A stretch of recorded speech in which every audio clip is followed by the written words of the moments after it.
Ilan? Hindi na, hindi. Yung Mark, puso. Ilang pumalpok sa akin eh.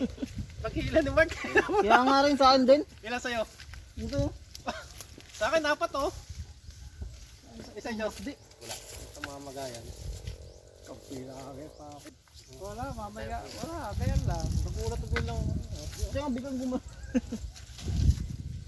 Sisilba mo. Day na muna. Ito ka Day, baka kuhanin ka dyan. Sisilba na lang natin. Meron ba dito? Wala, hindi na pupunta dito kaya lang nangangat yung pagka nakadikit ka sa bahay niya.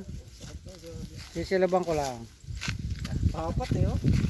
Isa, dalawa, tatlo, apat. Namamagayan? Ito nga, di nga eh.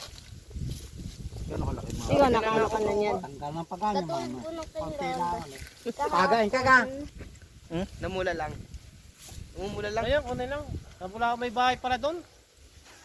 Ganun ko pa Kaya pala parang biglang tumalsik. Ay no, nalipad oh. Ba't pag talsik sa'yo, biglang kagat yun no? Siyempre, kami Umabaga. Bakanin mo daw sila eh.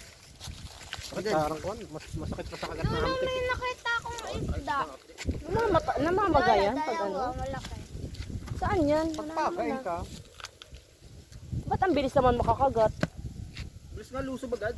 Ah, nalusog agad yan? Lala. Di ba yung iwan niya, may naiiwan na kuwan yung sa puwet? Wala. Ah, yun yun. Naiiwan mo sa'yo, wala. Pagka naiiwan nyo na malma. Dati yun, gusto ngayon lang ka eh. Patay naman sila. Takbo kami tayo. Wala lang. Hindi kasama mo nun. Isda. Yung mahaba. Yan si Mark. Lolo. Ha. Buti ka sa isa lang sa ang dami oh. Ganon. Namamagana no? Parang namamanhid no? Baka may rabies yan. Dalawang. Parang ano na eh. Parang may anesthesia. Namamanhid? Oo, namamanhid. Namamanhid. Tumalsik. Lang pala. Patay mga